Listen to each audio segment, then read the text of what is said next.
Graça e paz, queridos. O nome de Jesus é o nome mais doce, mais precioso. Bem-vindo todos. Bom estarmos na casa do Senhor. Alegria tê-los conosco nessa manhã, depois de uma semana. Estamos aqui reunidos nesse dia que o Senhor separou para cada um de nós, né? É isso que a palavra diz: que darei ao Senhor, como ela falou aqui, por todos os benefícios que me tem dado.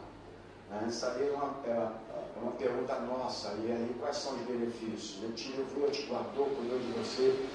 Uma semana no seu trabalho, te livrou de várias coisas que você nem imagina, né? É só tu ligar lá o meio de comunicação, tu vai ver os acontecimentos. Então você fala: meu Deus, Deus me livrou, né? Me guardou, me cuidou, né? Sustentou a minha vida, proveu as minhas necessidades. Que eu cuidarei dele, eu vou habitar na casa do Senhor para sempre, né?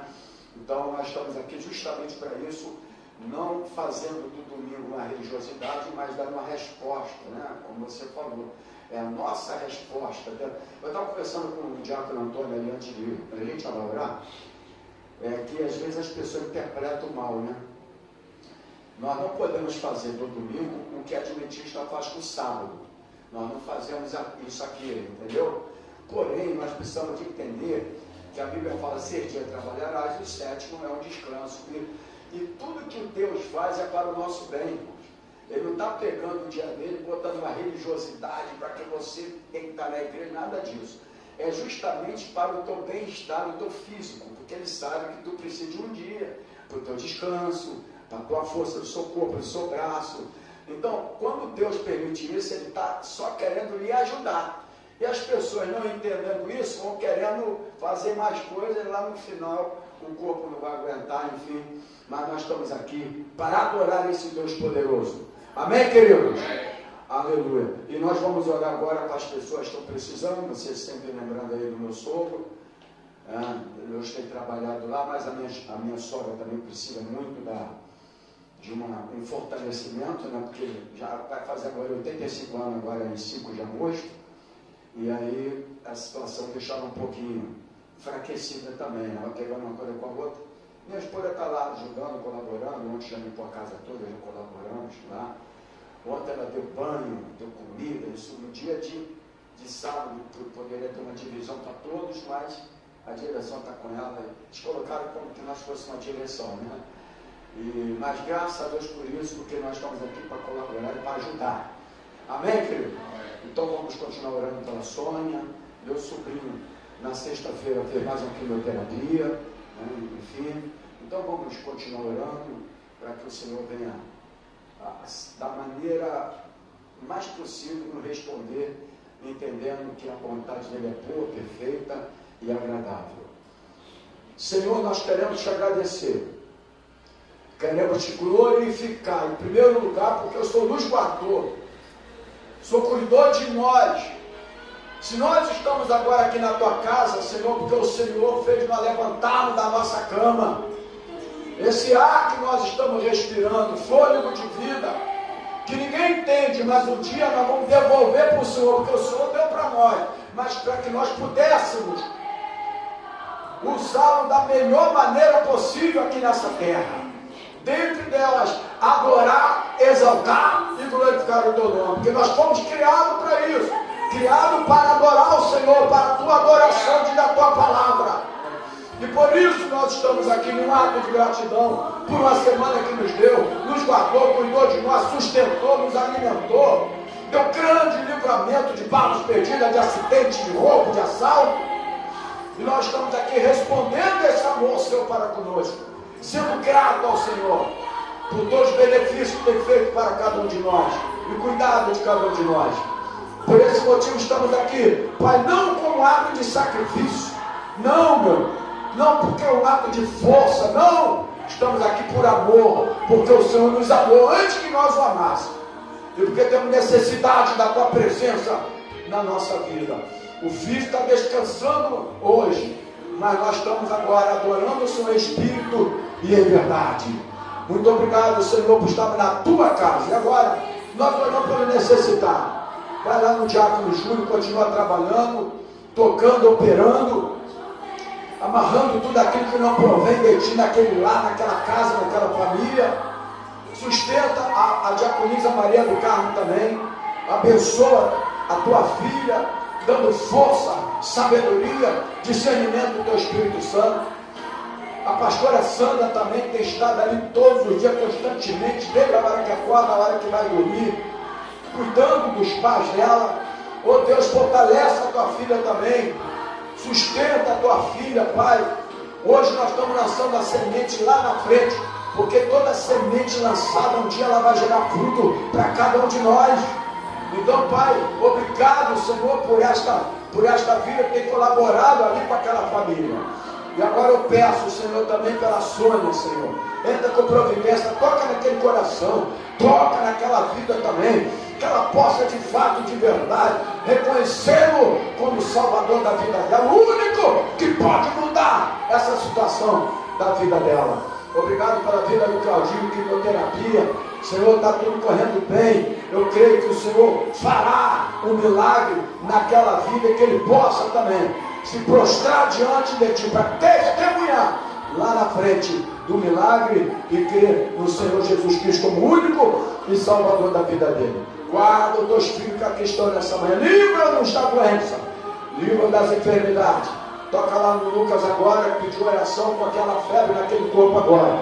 Repreendendo agora, Senhor, toda enfermidade, toda doença, tudo aquilo que não provém. Ô Senhor Deus, na vida dele agora, sai agora daquele corpo, em nome do Senhor Jesus. Abençoa todos quantos aqui estão agora, livrando de todo mal, das doenças, da enfermidade. Praga alguma entrará na tua casa, nenhuma doença mortal alcançará o teu marido, a tua esposa, os teus filhos, os teus netos, a nossa família. Nós oramos assim, no nome de Jesus. E a igreja que acredita, glórias a Deus, e aplaude o Senhor Jesus. Glórias a Deus. Aleluia. Pode sentar, queridos. Como eu falei, bem-vindos. Bom estarmos em comunhão com a igreja, porque a igreja, acima de tudo, é o corpo de Cristo, né? Quem não tem comunhão com o corpo de Cristo, não tem comunhão com Cristo. E isso aí também não é o pastor que está falando, isso é a Bíblia, né? Porque às vezes a pessoa fala assim, pastor, deve estar jogando direta ou indireta. Na verdade, eu nunca joguei direta, eu jogo direta logo, né? Porque a Bíblia é direta. A Bíblia não tem direta, a Bíblia é direta. Então, tudo que eu falo aqui, eu falo pela palavra do Senhor, né? Então, quem não tem comunhão com qualquer vida, a pessoa fala assim, não, eu tenho Deus na igreja, mas não tem Deus, porque só pode ter comunhão com Deus quem tem comunhão com a igreja. Porque a igreja é o corpo de Cristo. Isso é bíblico, está na Bíblia. Paulo ensinou tudo isso a cada um de nós. Tá bom? Quer conhecer um pouco mais da nossa fragilidade como servo de Deus, discípulo do Senhor? Eu não vou fazer anúncio aqui, não vou falar onde está dando, mas eu estou assistindo o episódio do apóstolo Paulo todos os dias. E olha, a gente é muito fraco como crente. Quando eu vejo aquilo lá, quando eu vejo aqueles discípulos, quando eu vejo que esses homens passaram e vejo a situação de alguns crentes nessa atualidade, eu falo, meu Deus do céu, nós não éramos nem para ser chamados de discípulo, na verdade, diante de tudo que a gente vê, aquele discípulo que aconteceu, o que eles viveram, o que eles passaram, o derramamento de sangue de cada um deles, rastro de sangue, para que o evangelho chegasse até nós, e a gente fica nessa brincadeirinha, nessa vidinha aí, e ainda chama a gente de discípulo, né? Eu me aborreço disso, de ser chamado de discípulo, nessa situação que muitas vezes nós demonstramos para com o nosso Deus, irmão. Então, quando a gente vê uma situação, eu sei que tem muita coisa lá que eles conjecturam, porém, é algo assim que a gente abre nosso coração quando você está vendo aquele sofrimento, aquela dor, né? Como Saulo foi chamado, o que ele passou, viver através depois de um homem que era perseguidor, né? E, enfim, então quando você vê isso, você fala, que crente que sou eu, né? Que crente que sou eu. Então eu acho que nessa atualidade ser chamado de discípulo, para nós é muita coisa, irmãos, porque a gente precisa aprender um pouco mais da palavra do Senhor. Amém, queridos? Eu quero nessa manhã falar sobre, eu quero ler Filipenses capítulo 2. Filipenses capítulo 2. Vamos para o versículo. O versículo é todo o capítulo 2, que são 11 versículos. 11 versículos, todo o capítulo 2, Filipenses, o grande apóstolo Paulo, que escreve a esta igreja também, aos irmãos de Filipe, né? E diz assim, começa dessa maneira: se por estarmos em Cristo, nós temos alguma motivação, temos alguma motivação, alguma exortação de amor, alguma comunhão no Espírito, alguma profunda afeição e compaixão, completem a minha alegria, tendo o mesmo modo de pensar, o mesmo amor, um só espírito e uma só atitude. Nada façam por ambição egoísta ou por vaidade, mas humildemente considerem os outros superiores a si mesmo. Cada um cuide não somente dos seus interesses, mas também dos interesses dos outros.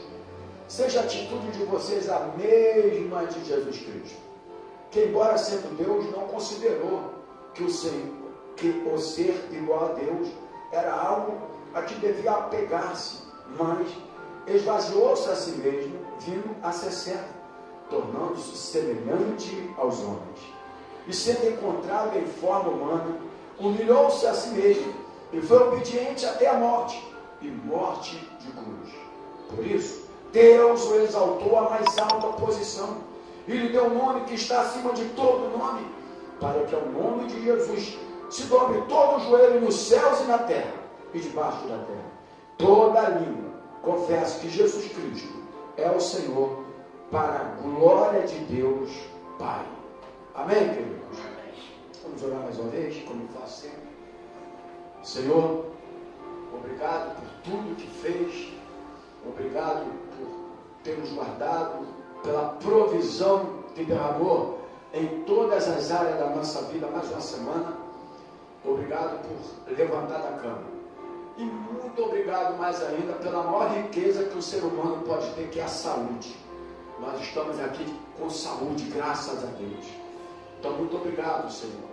E agora nós vamos falar da Tua Palavra, entregar a Tua Palavra para cada um de nós, para os nossos corações, ensinamento da Tua Palavra, e que esse ensinamento venha levar-nos a um crescimento espiritual na nossa vida, que só possa dar entendimento, para que cada dia nós possamos viver uma vida, pelo menos parecendo um pouco com o Cristo que o Senhor trouxe aqui nessa terra, para nos salvar, para cuidar de nós, para nos orientar, enfim, que nós possamos ter um pouco da semelhança desse Cristo Jesus aqui na terra. Ensina-nos a Tua Palavra nesta manhã, e coloco prostrado diante de Ti. Fale conosco, que nós oramos assim, no nome do Senhor Jesus. Amém, queridos? Deixa eu tomar uma aguinha aqui.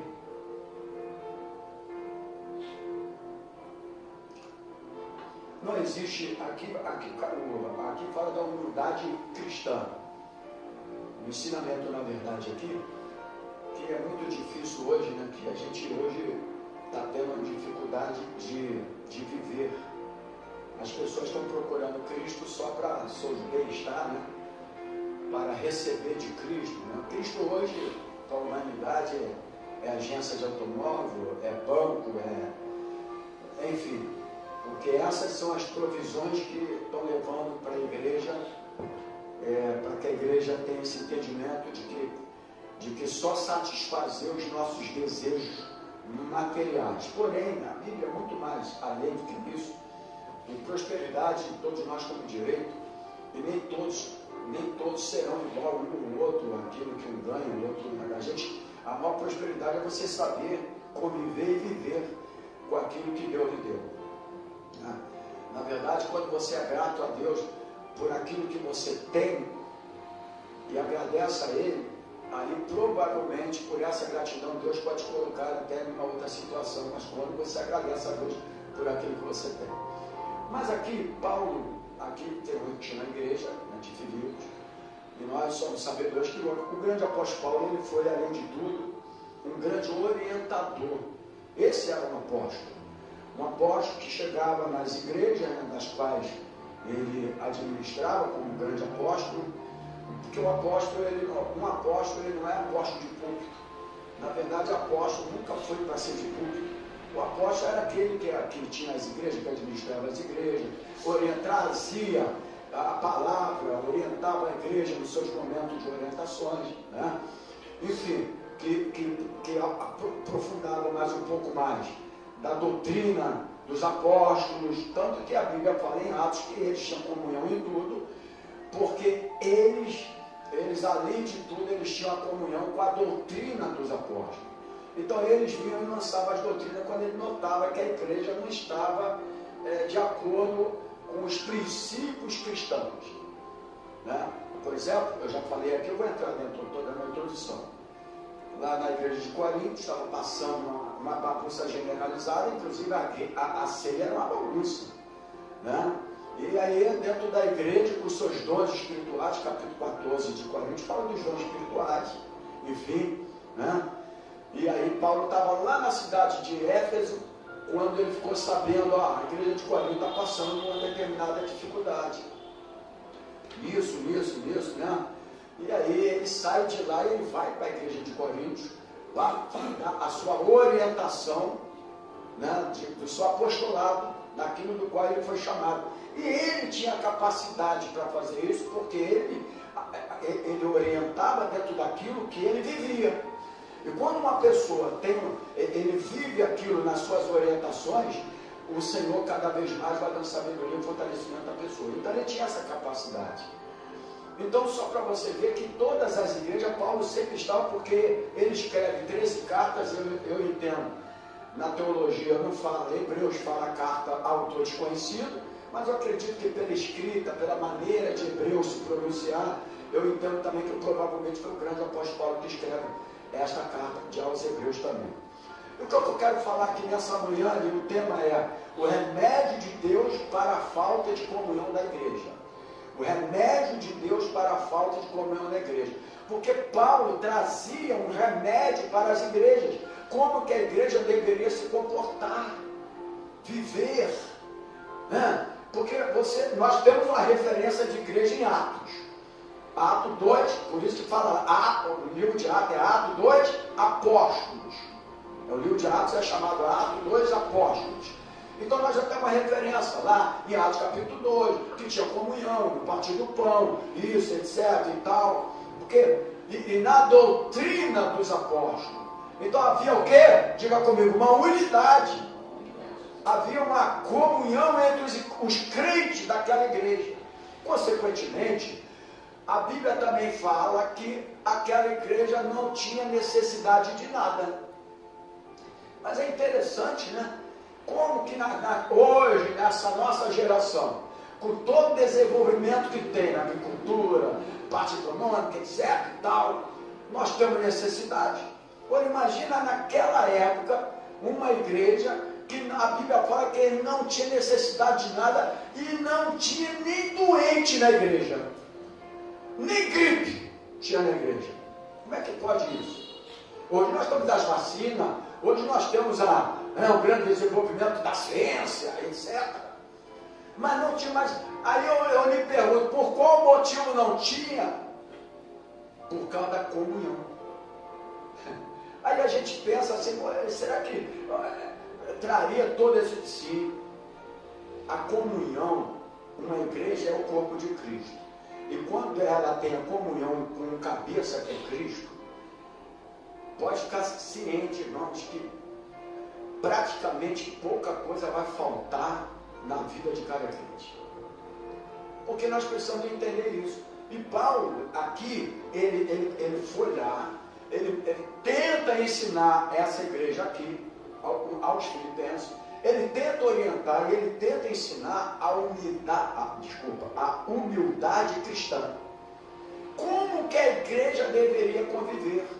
Como que a igreja, porque você começa a ver aqui, que, no caso aqui antes, se não for ver, o sofrimento do apóstolo Paulo, ele começou a expandir o evangelho. Irmão, se Deus não tivesse chamado o apóstolo Paulo, o evangelho ia ficar, sabe onde? Em Jerusalém. Ele só ia ficar dentro de Jerusalém. Mas através do apóstolo Paulo, o evangelho começou a se expandir. Ele contribuiu para o evangelho se expandir em todos os lugares daquela época. Mas, consequentemente, também começou a ter as suas igrejas, os seus líderes, os seus membros. Mas, dentro disso também, ele começou a ter os problemas, como todos nós temos. Né? Eu fico muito assim quando um pastor ele está na sua euforia, da sua alegria, dos melhores momentos da igreja. E eu fico até alegre com isso, mas ele também vai ter que precisar se fortalecer nos piores momentos.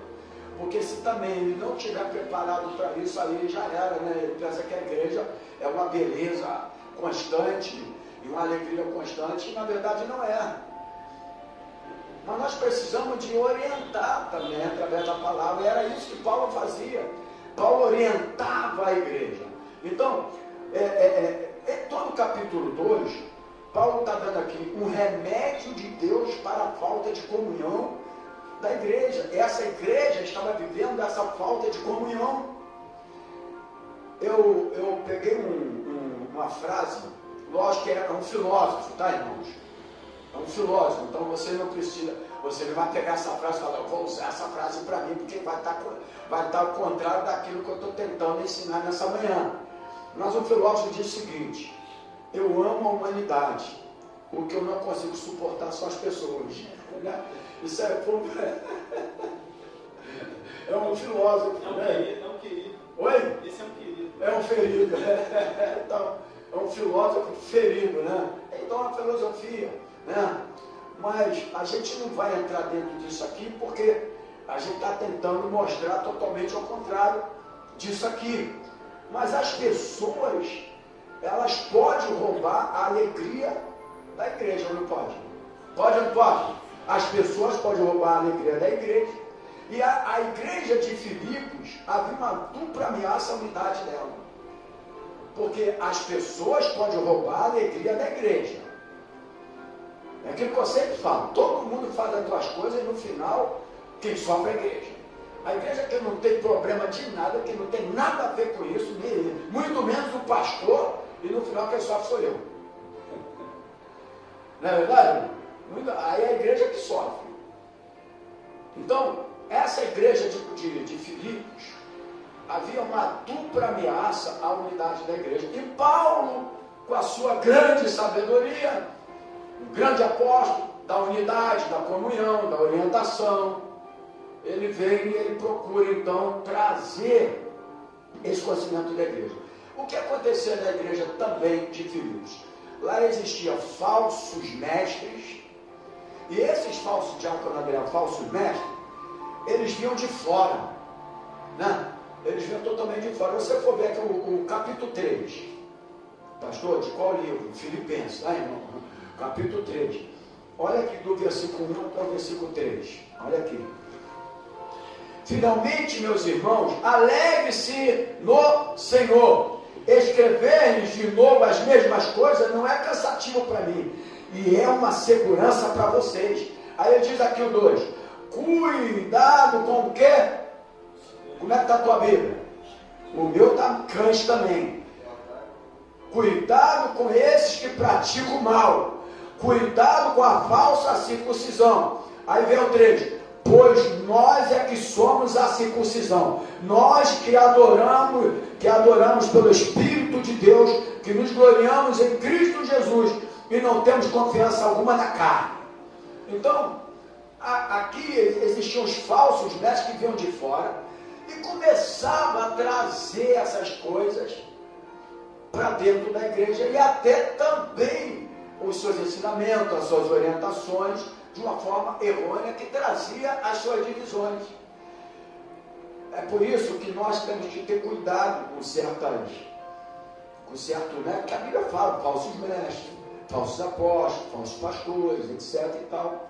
Né? E aí tem que ter cuidado. E eles vinham de fora e traziam e colaboravam para que a igreja tivesse uma falta de unidade e de comunhão. Agora também existia desentendimento entre os membros dessa igreja aqui. E quando há desentendimento entre os membros, aí falta o quê? Unidade dentro da igreja. E quando falta unidade da igreja, não começa os problemas. Por quê? Porque a igreja é o corpo de Cristo. E como corpo de Cristo, o cabeça quer operar na igreja. Ele quer se manifestar com a tua glória, com o teu poder, com a tua presença, com as curas, com os milagres. Amém, querido? Porque acontecia isso na igreja de Atos, mas acontecia que havia comunhão, havia unidade. E por isso a Bíblia fala que nada, não tinha falta de nada. E olha a geração de crentes de hoje, que falta é tudo. Tem falta de tudo. E por que tem falta de tudo? Porque não há comunhão, não há unidade. Então tinha um desentendimento, está no capítulo 4. Olha o 4 aí, anotei aqui, olha o versículo 1, vamos até o 3. Olha o que diz aqui: portanto, meus irmãos, a quem amo e de quem tenho saudade, vocês que são a minha alegria, a minha coroa, permaneçam assim firmes no Senhor, ó amados. Olha o 2, ele começa com a exortação agora, que Paulo, ele sempre foi assim, ó, na igreja de Corinto, quando ele, eu vou ler o 2, deixa eu só dar, na igreja de Corinto, que ele ficou sabendo que a igreja estava passando, tinha até incesto dentro da igreja, uma bagunça generalizada, mas usavam os dons espirituais, enganando todo mundo, porque alguns usam dons espirituais de uma vida incorreta, porque os crentes que não têm conhecimento da Bíblia pensam que ele é ungido do Senhor.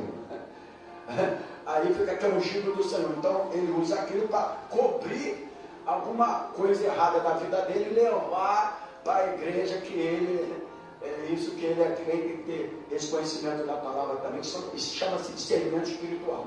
Mas olha o que diz aqui, aí começa a exortação. Então, desculpa, quando Paulo chega de Corinto, ele também fala assim: graça e paz aos amados de Coríntios. Paulo tinha uma sabedoria muito grande, ele fala: igreja, não sei o quê. Ele tinha uma sabedoria tão grande, porque ele tinha o amor de Cristo, do qual ele mudou a vida dele, que ele chegava de uma maneira diferente. Ó amados, irmãos de graça e paz de Coríntios. Aí ele começa com a exortação. Como ele chega aqui no versículo 1 do capítulo 4, ele começa aqui: portanto, meus irmãos, a quem eu amo. E ele começa, mas aí no 2 ele vem com a exortação.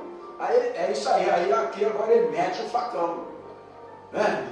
Porque a questão de você amar não tira a sua capacidade de orientar e de exortar. A verdade é que ninguém gosta de exortação, só gosta do amor, do amigo, da amizade. Aí quando o cara tem que falar alguma coisa que vai mexer no ego dele, aí acabou a amizade, acabou o amigo, acabou a igreja, acabou tudo. A verdade é essa. Porque o orgulho, a soberba, né? Não reconhecer erros e falhas, que isso seria legal para quem tem a presença de Deus. Aí no versículo 2 diz: o que eu rogo a Evode, é isso? É um nome. Vai botar esse nome na tua filha, não, tá? Ó, vocês aí que vão casar aí, bota não. Aí, porque se botar também, quando fosse Sevó, ia botar Evó. Aqui, e também a Sintique, e que sirva a harmonia no Senhor. Aí o 3, sim, e peço a você, leal companheiro de jugo, que as ajude, pois lutaram ao meu lado na causa do Evangelho, com Clemente e meus demais cooperadores. Os seus nomes estão no livro da vida. Olha só que interessante. Aqui, Paulo estava dando uma exortação. Porque, irmãos, uma coisa é exortação quando você é autoritário. Exortação sendo autoritário é diferente de exortação quando você tem autoridade. Autoritarismo é uma coisa, autoridade é outra. Então essa exortação, quando você tem autoridade naquilo que você ensina, como Paulo tinha a tua autoridade, passa a ser uma exortação em amor. Você entendeu o negócio? Então, Paulo chega aqui, ele começa, aqui já estava acontecendo o quê? Paulo, na sua discernimento espiritual, né? Ele começa a ver que está tendo desentendimento entre esses membros ali. E estava tendo união com esses nomes complicados aqui, né? Então, Paulo chega aqui e ele começa a trazer o remédio de Deus para a falta de comunhão na igreja. O remédio de Deus para a falta de comunhão na igreja. E ele começa a dar suas orientações, porque, está tendo desentendimento entre os membros. E quando há algo dessa maneira, um líder ele tem que ter um discernimento, ainda que, né, porque o povo aqui era um pouco mais diferente, eles tinham suas mudanças, mas ainda que você venha perder, você tem que cortar logo a raiz, para que ela não possa produzir frutos indevidos dentro da igreja. Amém, gente? A verdade é essa. E Paulo, conhecedor disso, ele começa a exortar o que eu rogo a Evódia e também a Sinti, que vivam em harmonia no Senhor. Se ele está pedindo aqui para viver em harmonia no Senhor, está acontecendo alguma coisa. Ou não está, meu irmão? Bom, eu rogo para eles, para que eles vivam, esses membros aqui da igreja de Filipos, eles vivam em comunhão com o Senhor. Estava havendo alguma coisa, algum desentendimento. Não é verdade? Estava tendo um desentendimento entre os membros. E você vai vendo isso aqui. E a outra coisa aqui, Paulo não chega a dizer qual a razão do desentendimento. Ele não chega a dizer. Ele diz assim, está havendo um desentendimento entre vocês. Ele não explicou, ele não falou qual era o desentendimento. Existente, algo existente, porque a coisa não é de momento, é algo que já vem, então já era existente entre Evódia, né, e Sinti, né? Inclusive a palavra Evódia é fragrância, e Sinti que é ditosa feliz, e mesmo assim estava havendo desentendimento. Talvez ele não sabia o significado do nome, né? Então Paulo, como ele tinha o discernimento do Espírito Santo de Deus, ele começa a discernir tudo isso para levar o Rick a comunhão da igreja, porque uma igreja em comunhão é uma igreja que vai prosperar, é uma igreja que vai ter crescimento, é uma igreja que vai ter um desenvolvimento melhor, né? Menos doença, menos enfermidade, tudo isso, gente, porque tudo isso gera a manifestação e a presença de Deus no nosso meio. Então Paulo, ele escreve este capítulo que nós lemos, o capítulo 2 de Filipenses. Para que ele escreve esse capítulo? Para corrigir este problema. Tinha um problema na igreja. Então ele escreve esse capítulo e ele tenta corrigir um problema que era o problema de desentendimento. Muito mais ainda, vamos se aprofundar mais ainda. Era um desentendimento das brigas na igreja. Então era isso que estava acontecendo naquela igreja, desentendimento de briga dentro da igreja. E o que acontecia mais ainda? Os crentes de Filipos, eles estavam também em Cristo Jesus, mas mesmo ligado a Cristo, eles em algum momento deixaram a carne prevalecer. E o que era que prevalecia naquela igreja? Aquela igreja, Paulo estava exortando aqui a trabalhar pela unidade. A exortação que Paulo dá aqui, vamos trabalhar para a unidade da igreja. Porque Paulo sabia o que estava acontecendo ali, né? E Paulo pedindo para que houvesse a carta de Filipenses, chamada Carta do Amor, para quem não sabe. A Carta do Amor. Então, Paulo estava pensando, vocês precisam ter o amor e não há uma competição, uma divisão entre vocês. O que estava acontecendo lá era uma competição entre eles. Para você ver, uma competição entre eles. Não pode haver alegria no cristão quando há egoísmo dentro da igreja. Não pode haver comunhão da igreja com Cristo onde há orgulho no coração. Não pode ter comunhão, irmãos, na igreja, se ele se opõe a si mesmo acima dos outros. Então havia pessoas aqui que achavam na sua soberba, no seu orgulho, que estava acima do outro. E Paulo começa a orientar, que interessante aqui, essa parte aqui, 2, se estamos em Cristo, nós temos alguma motivação, alguma exortação de amor, alguma comunhão do Espírito, alguma profunda afeição e compaixão. Estou no 2. Completa a minha alegria. E ele fala assim, completa a minha alegria. Qual era a alegria de Paulo, irmãos? Ele falou, completa a minha alegria, o mesmo modo de pensar, o mesmo amor. Paulo queria, vocês complete a minha alegria, porque a minha alegria é que haja o mesmo modo de pensar, o mesmo amor, um só espírito, uma só atitude. Então, em algum momento, Paulo se entristecia, porque eles não conseguiam completar a alegria que Paulo tinha, que era um homem diferente nessas situações. E Paulo, aí ele começa a orientar, nada façam por ambição, por egoísmo, por ambição, por vaidade. Então dá a entender aqui que a divisão daquela igreja era uma competição, pela maneira que Paulo escreve o capítulo 2, de 1 a 11. Então não pode haver alegria no coração, gente. Agora, conforme o versículo 5, vamos para o versículo 5, capítulo 2 agora. Seja a atitude de vocês a mesma, todo mundo, seja a atitude de vocês a mesma de Cristo Jesus. Seja a atitude de vocês a mesma de Cristo Jesus. Então a nossa atitude deve ser igual à de Cristo Jesus. E qual foi a atitude de Cristo Jesus, irmãos? Que a gente tanto fala da dor, do sofrimento, a gente tanto fala dele, mas nós não queremos, em alguns momentos da nossa vida, ser um modelo de Cristo. E quando nós não fazemos isso, como Paulo falou, alegre-se, traz alegria para mim. E quando nós não fazemos isso, nós também entristecemos o Espírito Santo de Deus, entristecemos Cristo, porque Ele quer que nós sejamos igual a Ele.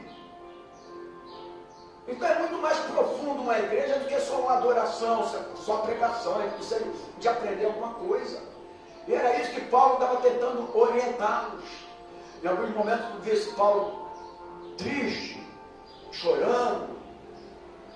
Ele não estava chorando porque ele estava sendo perseguido, porque ele foi preparado para isso.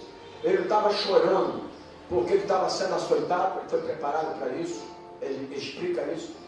Mas é porque não conseguiam completar a alegria que ele tinha no coração de ver uma igreja unida em comunhão. E aí esse versículo 5 ele é muito profundo. E se não mexer com crentes aqui, não mexe mais nada. Seja a atitude de vocês a mesma de Jesus Cristo. Então a nossa atitude, ela deve ser igual a Jesus Cristo. Porque se nós agirmos com egoísmo, aí diz aqui a Bíblia que ele não se usurpou ser igual a Deus. Ele poderia, irmão, se ele quisesse ser igual a Deus, o egoísmo ia entrar dentro do coração dele.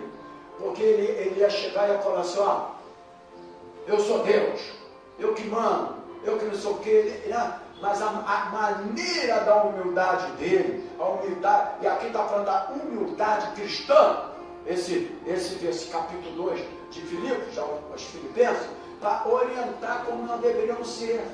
Nós somos a imagem de Cristo, irmãos. Amém, querido? É difícil para o ser humano, mas para quem tem o Espírito Santo não. O que está faltando em muitos irmãos da igreja, seja daqui de qualquer outra igreja, é a presença do Espírito Santo de Deus. Os discípulos, quando iam para certa situação, que tinha medo e tudo, vocês precisam receber o Espírito Santo. Porque quando vocês receberem o Espírito Santo, a atitude de vocês serão diferentes. E aí por isso que em Atos 2 vem o derramamento do Espírito Santo. Eles se reuniram todos em um lugar, porque a caminhada seria muito, muito forte para eles, de sofrimento, de dor, de sacrifício, etc. Se eles só tivessem Cristo. Porque a maioria deles deixaram as doutrinas deles e reconheceram Cristo, passaram a seguir Cristo. Mas se não tivesse o Espírito Santo, irmãos, se não tivesse o Espírito Santo, ele não ia ter coragem, ele não ia ter força, ele não ia ter poder. O que está acontecendo na vida da igreja é que muitos são crentes, fazem as suas atividades eclesiásticas, mas ainda não tem a presença do Espírito Santo de Deus.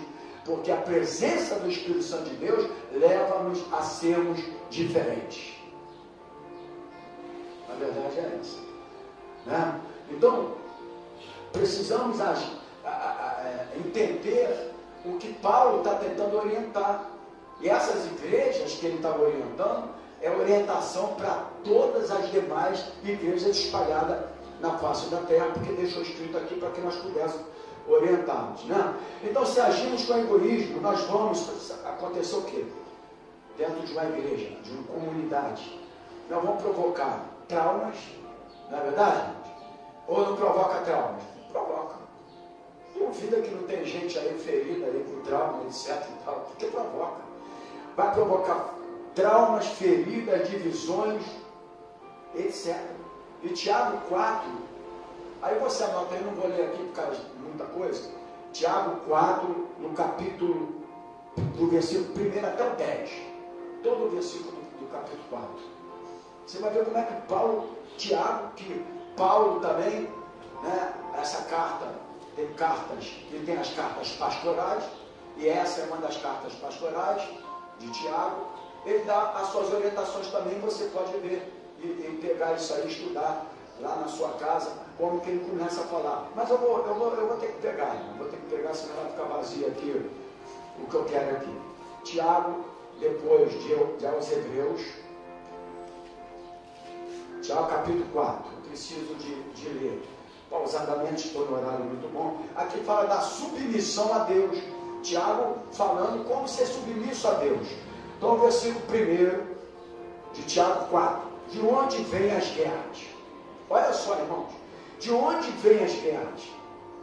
E contendas que há entre vocês? Não vem das paixões que guerreiam dentro de vocês? Olha a orientação do Tiago aqui. Olha que coisa linda aqui. Ele começa. Vocês cobiçam coisas e não as têm. Matam e invejam, mas não conseguem obter o que desejam. Vocês vivem a lutar e a fazer guerras. Não tem porque não pedem. Quando pedem, não recebem, pois pedem por motivos errados. E aí, tem lá no Novo Testamento também, acho que é Mateus, pedis não recebeis, porque pedis para o seu próprio proveito. Então diz aqui, e não recebe, pois pede por motivos errados. Qual é o motivo errado? Para gastar em seus prazeres. E diz aqui, adúlteros, você não sabe que a amizade com o mundo é inimizade contra Deus? Quem quer ser amigo do mundo faz ser inimigo de Deus. Isso é muito sério aqui, tá, irmão? Isso aqui é para a igreja, isso aqui não é para o ímpio, não.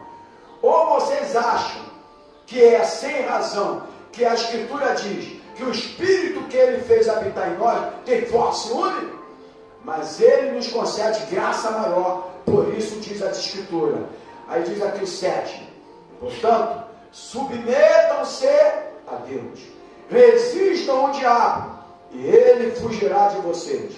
Versículo 8, eu vou aqui até o versículo 10, diz assim, aproxime-se de Deus, e Ele se aproximará de vocês. Pecadores, limpe as mãos, e vocês que têm a mente dividida, olha aqui, mente dividida, purifique o coração, entristeçam-se, lamentem-se, chorem, troque o riso dos lamentos por lamento, e a alegria por tristeza. E o 10, humilhe-se diante do Senhor, e aí diz aqui que Ele o exaltará. Tem gente que vai fazer de tudo nessa terra, crente. Deus não vai o exaltar, porque não está inserido dentro disso aqui. Aí vai ficar uma luta aí tremenda aí, vai se cansar, vai ficar velho, vai se acabar. E não consegue, porque existem as atitudes corretas. Você está entendendo o negócio? Isso aqui é orientação bíblica da palavra de Deus. São orientações bíblicas da palavra de Deus aqui. Então, tudo isso aqui vai provocar traumas, feridas, né? Enfim, distrações. Ele fala tudo aqui da maneira que nós deveríamos. Porque quando nós fomos criados segundo a imagem e semelhança de Deus. Não foi isso que a Bíblia fala lá, gente, mas só que quando veio o pecado, nós perdemos essa imagem.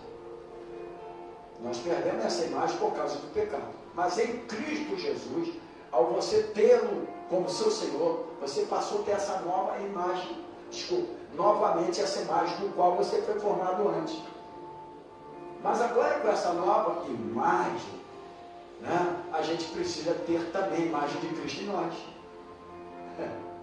Senão você está mostrando que você ainda está na imagem do pecado original, ainda não teve um novo nascimento. Porque quem é nascido de novo passa a ser uma nova criatura e passa a ter novamente a imagem de Cristo. E tendo a imagem de Cristo, nós tentaremos ou fazeremos o máximo possível para vivermos igual a Cristo viveu. E quando é igual a Cristo viveu, não é você ser crucificado na cruz, que isso não é para você, foi para Ele. Não é você passar o sacrifício que foi para Ele, mas é viver as suas orientações em amor, nas suas orientações, como que deveríamos viver nessa terra, sem egoísmo, sem soberba, sem isso, sem aquilo, sem ser superior ao outro. Então é essa maneira que é viver igual a Cristo. Não, pessoal, mas como é que eu vou viver? E o inimigo entra, ele traz uma desorientação do conhecimento da palavra de Deus para a tua vida. Você fala, como é que eu vou viver igual a Cristo? Mas não é viver igual a Cristo da maneira do que ele suportou, disso, daquilo, dos açoites, não. Tu não vai aguentar isso, que não era para você, era para ele. Mas é viver os seus ensinamentos, as suas atitudes, as suas orientações. Amém? E se nós agirmos assim, nós teremos um coração mais tranquilo. As feridas não virão, os traumas não virão, as doenças não virão sobre as nossas vidas. Porque isso é remédio para a igreja. Isso aqui é remédio para falta de comunhão entre os irmãos na igreja. Só tem esse remédio. Não adianta vamos orar agora, fazer um culto de oração para a comunhão da igreja. Não existe isso. Existe cada um de nós entendermos as suas orientações e vivermos. Não existe esse negócio. Agora vamos tirar o espírito de demônio de falta de comunhão. Não adianta isso. Não tem espírito de demônio de falta de comunhão. Se você for entender a palavra que Cristo é em nós, somos a imagem e semelhança dele, quando nós o recebemos, nós precisamos ter a atitude dele. Era isso que ele implantava, o apóstolo Paulo, se bater numa face, dê a outra face também. Mas era nesse sentido. Ali ele não está falando, o cara estava lutando boxe, não. Que levou um tapa, agora vou dar outro para dar um tapa. É que as pessoas pegam a coisa muito literal da Bíblia. Mas não é isso, é justamente nesse sentido da caminhada da nossa vida nessa terra, daquilo que a gente vive, das injustiças, das decepções. Mas as nossas atitudes diante das injustiças, das decepções, elas têm que ser diferentes, que somos a imagem de Cristo. Você está entendendo o negócio? Porque senão o mundo nunca vai se converter através de cada um de nós mais. Porque na minha geração, muitos se convertiam através de cada um de nós, daquilo que tu falava. Porque a demonstração daquilo que você fazia era diferente daquilo que os crentes estão fazendo hoje. Estão igual ao mundo, vivendo igual as paixões mundanas. Por isso que ele orienta aqui, ó, adúlteros, etc. Ele começa a orientar aqui. Você entendeu o negócio? Então, a gente precisa de aprender esse simples, aspas, ensinamento, porque foram homens que suportaram tudo isso, irmão. Quem está falando aqui é um homem, o apóstolo Paulo, que suportou tudo isso. As injúrias, as dores, sofrimento, etc. e tal. E que soube se comparar igual a Cristo nas suas atitudes. Né? Porque ele falava assim, já não vivo mais eu, mas Cristo vive em mim. Não é verdade? E quando Cristo vive em nós, as nossas atitudes, elas têm que ser diferentes. Não adianta, a gente tem que ser diferente. O que vai fazer o mundo mudar é a diferença. Não é o cara chegar lá, gritar lá contra isso, contra aquilo, contra a homossexual. E na igreja, esses homens aí já estão com a vida feita. Porque a igreja do cara não acaba mais, não diminui mais, só cresce. Então ele pode falar o que ele quer. mas de uma maneira errada, porque não é dessa maneira da agressividade que ele vai mudar a pessoa, mas a sua atitude como um ser, uma imagem e semelhança de Cristo, mudaria a pessoa. Amém? É dessa maneira, porque as pessoas vão ver Cristo em nós. Amém? A pessoa ia olhar para você e falar, existe Cristo nessa pessoa. Antigamente, a gente via uma pessoa na rua, ele olhava para o outro e falava, você é crente, né? E por que eles falavam isso? Eu sou dessa geração, hein? Eu tive o privilégio de algumas pessoas falarem isso para mim. Eu também falei para algumas pessoas. Diferentemente de hoje, pelas atitudes, né? Pela falta de comunhão, que não tem com o corpo de Cristo, etc. Então tudo isso leva-nos a entender que muitas pessoas estarão perdidas e o sangue será requerido de cada um de nós. Ezequiel fala sobre isso, que o sangue deles será requerido de nós. Então nós precisamos de aprender mais profundo, além de crer em Cristo como Salvador, como que cura, como que faz milagre, entender esses princípios importantíssimos como remédio para a falta de comunhão da igreja. Então, a nossa atitude, ela tem que ser igual a quem? Igual a Cristo. O versículo 6 de de Filipenses, vamos voltar lá para o capítulo 2, Filipenses 2. Eu quero o versículo agora 2. Capítulo 2. Vamos para o versículo 6. Que diz assim, é o versículo 6. Que embora sendo Deus, ele não se considerou ser igual a Deus. Então era algo a que devia apegar-se. E o 7, mas esvaziou-se a si mesmo, ele vindo a ser servo, e sendo servo, tornou-se semelhante aos homens. Porque na verdade Jesus ele não veio para ser servido, ele veio para servir. Por isso que a palavra ministério, que muitos chamam de ministério, significa servir. Servir. Você vê, ministério dos camaradas aí do governo. Quando vê que não serve mais, eles mandam embora. Porque o ministério veio para servir. E nós fazemos parte do corpo de Cristo. E temos o nosso chamado, o nosso ministério. Nós fomos feitos para servir, não para ser servido. Jesus falou sobre isso. Ele era tão humilde que ele falou, eu vim. Quando eles não serviram, E aí tem alguns pastores hoje que só estão sendo servidos. Eles só estão sendo servidos, tudo é para eles, só serve para eles. Mas Jesus, eu não vim para ser servido. Eu vim servir vocês. E ele, por isso que ele se tornou como servo. Porque o servo, ele serve. Então ele sabia de tudo isso. Então ele não considerou sua igualdade como Deus. Ou seja, ele não quis ali demonstrar igualdade como Deus. Ele se humilhou-se. E o que quer dizer isso aqui? Algo que deveria reter egoisticamente. Então ele sabia disso, porque se ele usa a expressão que sou igual a Deus, entrava o egoísmo, entrava a soberba, entrava o orgulho. Não é verdade? E aí o que nós falaríamos de Jesus no sentido de ensinar à igreja uma comunhão? Então ele sabia de tudo isso. Então ele veio justamente para isso. Ele pensava nos outros.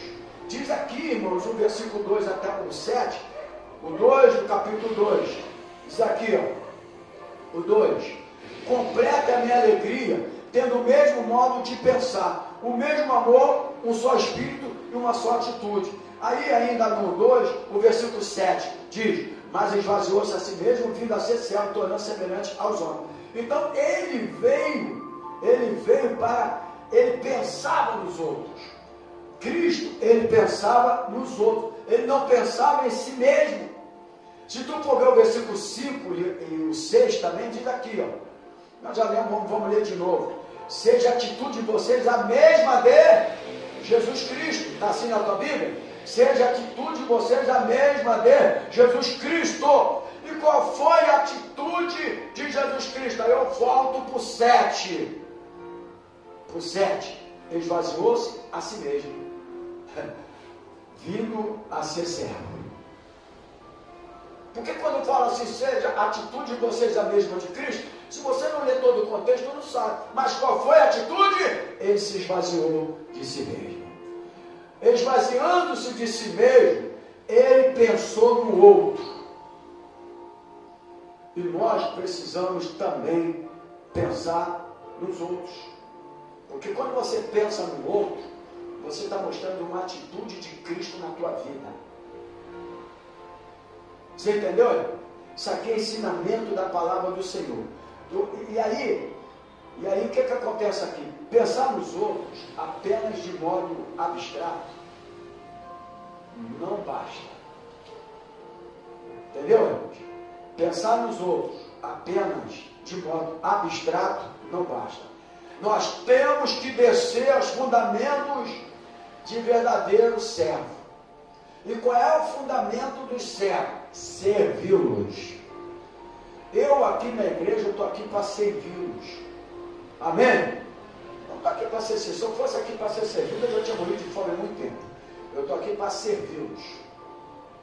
E a nossa atitude nessa caminhada todinha dessa nossa vida faz com que Deus, de uma maneira ou de outra, também, porque isso é uma consequência da tua vida com Deus, Ele vai te abençoando na sua caminhada. Amém? Ele vai te sustentando, te capacitando, Ele vai cuidando da sua família, do seu lar. Sei que você faça aquela força dos dois braços para que isso aconteça, porque Ele vai sendo recíproco aquilo no qual você age através dele para os outros. Amém, queridos? Então isso que é importante. Exemplo, por exemplo, nós vamos ver aqui Jesus como servo. Algum exemplo, quase finalizando, Jesus como servo. Jesus pensou nos outros. Porque quando ele fala aqui, ele aniquilou-se a si mesmo, pondo de lado seus atributos. Porque ele tinha atributos. Se ele usasse os seus atributos, porque às vezes hoje os líderes evangélicos, aspas, eles usam os atributos dele, que eu sou isso, que eu sou aquilo, que eu sou poderoso, milagre, poder, prodígio, eles ficam usando os atributos, isso se chama soberba, orgulho, e o próprio Cristo aniquilou-se a si mesmo, pondo de lado todos os seus atributos, né? Então ele tornou-se permanentemente humano, irmãos. É isso que a Bíblia diz. Ele tornou-se permanentemente humano num corpo físico sem pecado. É isso que a Bíblia nos orienta. Diz que ele serviu-se desse corpo para ser servo. Ele usa o corpo dele e ele usa o corpo para servir, para ser servo. Diz também que ele levou esse corpo à cruz e morreu voluntariamente. Ele não morreu porque ele foi. Pegaram ele, prenderam ele, fizeram tudo aquilo. Ele falou: eu não tenho opção, agora eu tenho que ir para a cruz, porque eu estou preso, né? Eu não tenho mais como me salvar daqui, eu tenho que ir. Não! Ele foi voluntariamente. Amém? Ele iria porque ele nos amou. Ele nos serviu por amor. Então ele foi voluntariamente como servo. O servo é voluntário, irmãos. O servo, tu não precisa chegar e não, ele é voluntário. Isso é o papel do servo. Então ele serviu voluntariamente. Ele serviu do céu à terra, da glória à vergonha. Olha só, irmão. Do céu à terra ele serviu. Desce do céu para a terra, o serviu. Diz que ele, da glória que ele tinha como seus atributos, porque a glória prevalecia na vida de Cristo, mas da glória ele teve a vergonha. Mas ele serviu. Diz a palavra do Senhor que ele foi servo. Ele serviu da vida à morte. E a morte de quê? De cruz. E por que quando a gente fala, por que a Bíblia usa a expressão aqui, Diácono Antônio? E teve morte de cruz. Porque a morte de cruz era a morte mais vergonhosa daquela época. E é por isso que usa a expressão e morte de cruz. Era uma sentença romana e era a pior morte que tinha, era ficar pendurado de um madeiro. Porque era vergonhoso que eles ficassem pendurados para que todo mundo passasse e pudesse ver aquela vergonha. Então ele se esvaziou. Então nós, irmãos, para sermos, olha aqui, para termos a mente de Cristo, porque nós temos, a gente fala, está na Bíblia, temos a mente de Cristo e as atitudes de Cristo. Para ter a mente de Cristo, precisamos ter as atitudes que Cristo teve. Se esvaziar. Ele se fez servo. Ele agiu como servo. Ele se fez servo, agiu como servo noite e dia. Noite e dia ele serviu, ele pregou, ele ensinou, ele curou, ele restaurou vida, ele perdoou vida, ele serviu aos tristes, ele serviu aos enlutados, por exemplo, a família de Marta e Maria, de Lázaro lá. Então, aquele povo que estava triste, ele serviu os enlutados, o que estava vivendo um momento de luto. Porque ele veio para quê? Ele veio para ser servo. Se a gente pudesse se aprofundar mais, ele usou o avental de escravo. Na verdade, ele usou foi o avental de escravo, não usou as vestimentas que ele poderia ter usado como filho de Deus. Como alguns homens hoje usam da melhor roupa, do melhor terno, daquilo para ser uma, talvez mostrar para a igreja que ele é diferenciado. Para fazer uma diferença entre ele e a igreja. Mas provavelmente ele usou o avental de escravo.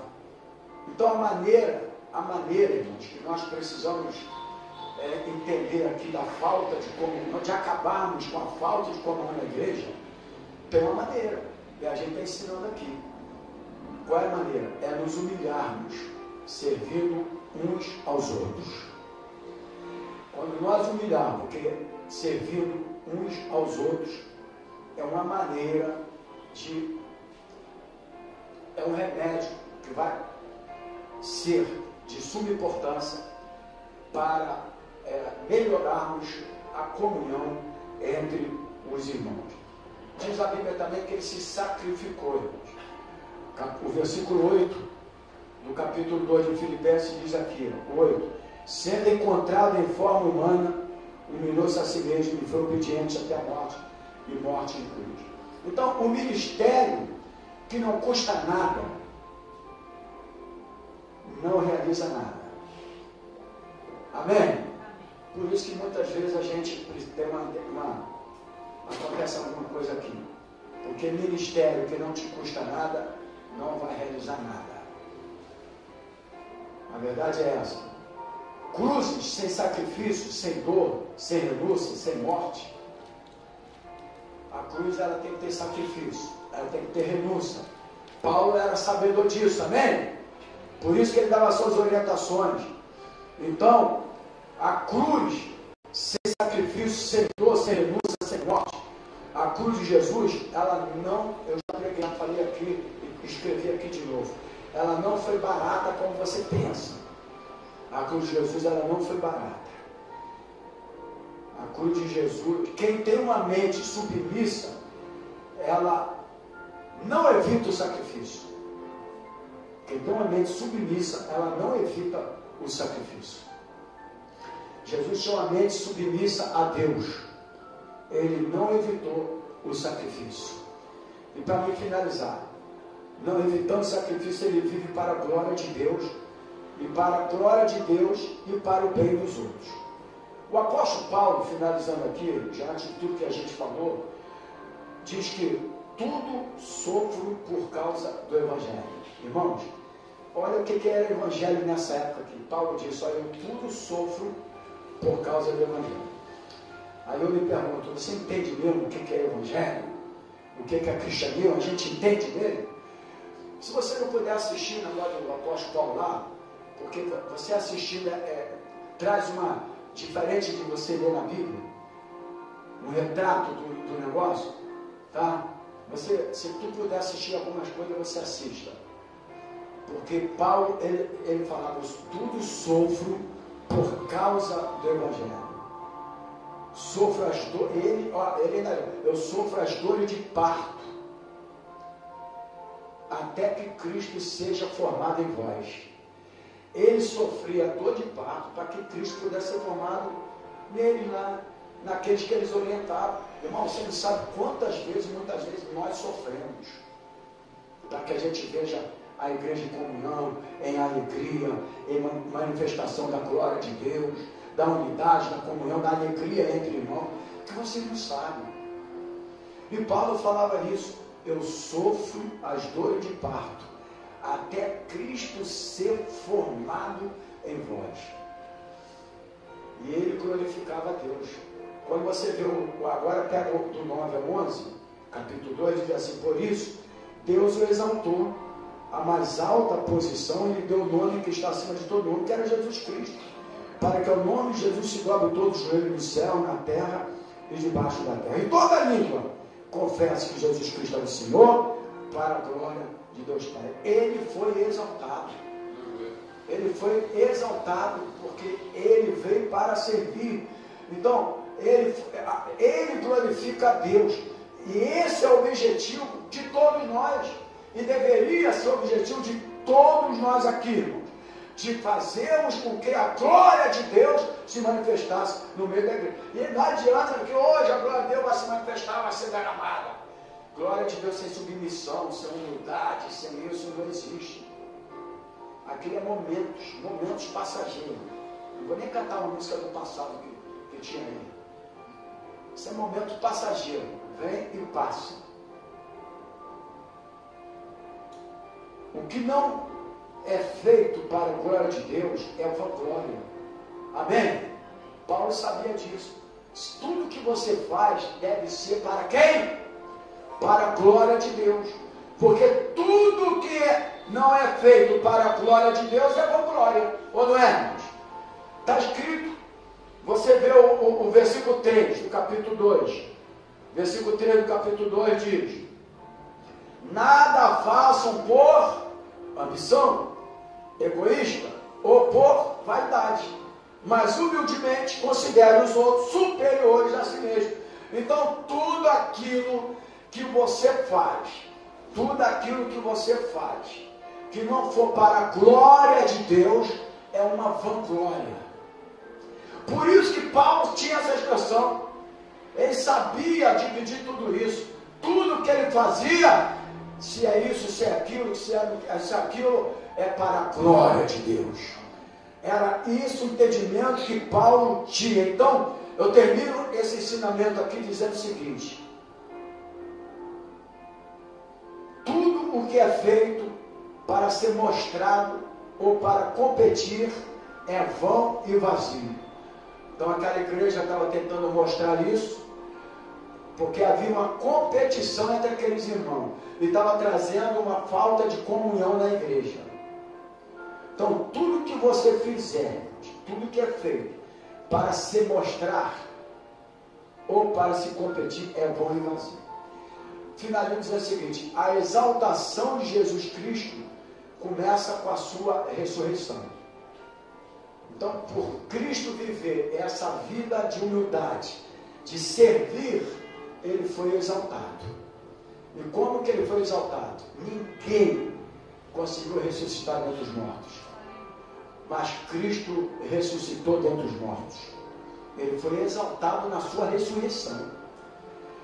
E aí Paulo fala que se nós morremos com Cristo, com ele também ressuscitaremos. E você, se viver tudo isso que nós estamos tentando ensinar aqui nessa manhã, você também será exaltado. Exaltado como? Porque um dia nós ressuscitaremos com Cristo.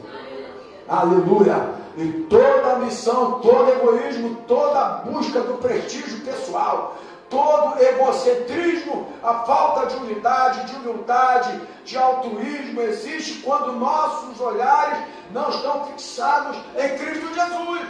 Mas quando você olha para Cristo Jesus, tudo isso aqui, você se esvazia. Então, quando Jesus mostrou que ele se esvaziou de si mesmo, ele está tentando nos orientar para que nós possamos esvaziar de nós mesmos também. Esse é o remédio para que a igreja tenha comunhão em Cristo Jesus. Que Deus possa abençoar essa mensagem, esse ensinamento, essa palavra para a tua vida. Amém, queridos? Pode aplaudir o Senhor Jesus? Bota aí. Bota o louvor aí. Vamos ficar de pé. Aleluia. Glória a Deus. Enquanto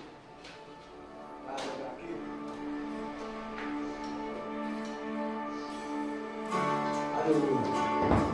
Agora vamos se esvaziar nessa manhã.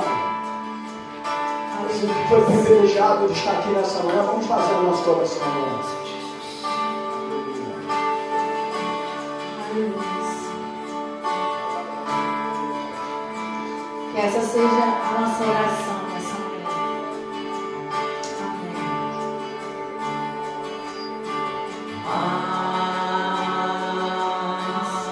Nós de ti, Senhor.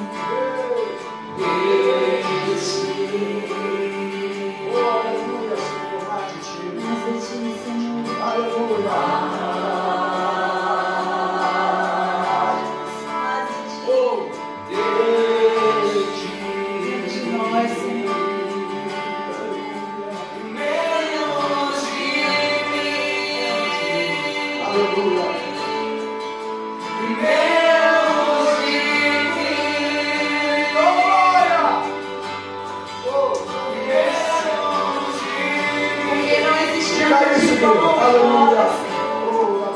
Tudo que é bom vem de Deus, desce do Pai Jesus.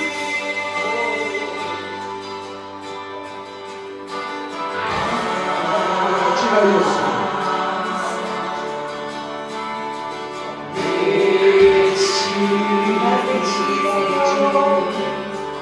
Mas a tua bondade, mas o teu amor, mas o teu caráter, mas a tua compaixão, mas o teu perdão, mas a tua misericórdia, mas o teu olhar.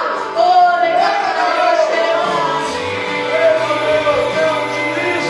mas o teu falar, mas o teu agir, mas o teu proceder. Menos de nós, Senhor. Menos de nós, menos do nosso egoísmo, da nossa vanglória. Oh, Deus. Aleluia. Que Ele cresça, que eu diminua, que Ele apareça, que eu me constranja com a sua glória e todo o seu amor, infinita humildade, servo de todos os irmãos. Aleluia. Oh, Deus. Diga isso.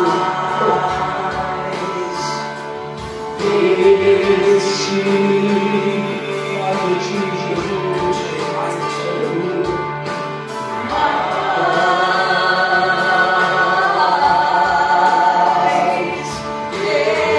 Sinta a presença do Espírito Santo na tua vida agora, meu irmão. Liberta-nos de ti. Liberta-nos de ti. Liberta-nos de ti.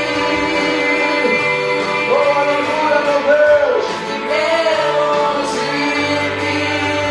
Que Ele cresça. Que Ele cresça.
Você pode aplaudir o Senhor Jesus? Glória a Deus, querido. Glória a Deus, igreja. Aleluia. Querido, você que pode ofertar, pega a tua envelope agora, pega a tua oferta. Lembrando que teremos, se assim for a vontade de Deus, 19 horas, nosso culto de celebração ao Senhor. Amém? Que este ensinamento, nessa manhã, possa ficar aí dentro do seu coração e a gente praticar. Amém? Porque Jesus, ele veio e praticou a palavra de Deus na vida dele. Ele veio para a glória de Deus. Amém, irmãos? Obrigado por esta manhã. Obrigado por todos aqueles que estão do outro lado nos assistindo, aqueles que estão aqui nesse momento. Que esse ensinamento, Pai, o remédio para curar a falta de comunhão da igreja. Que essa palavra, esse ensinamento possa ter sido realmente um remédio para a nossa vida nessa manhã. Leva-nos guardado por ti, livrando de todo mal. Que o amor de Deus, que a graça do Senhor Jesus e a comunhão do Espírito Santo do Senhor esteja na tua vida, não só hoje, mas para todos sempre. E aqueles que vão servir, diga glórias a Deus, diga aleluia, e aplauda o Senhor Jesus. A Ele a honra, a glória, o louvor e toda a adoração. Graça e paz, um bom almoço. Deus te abençoe. Amém.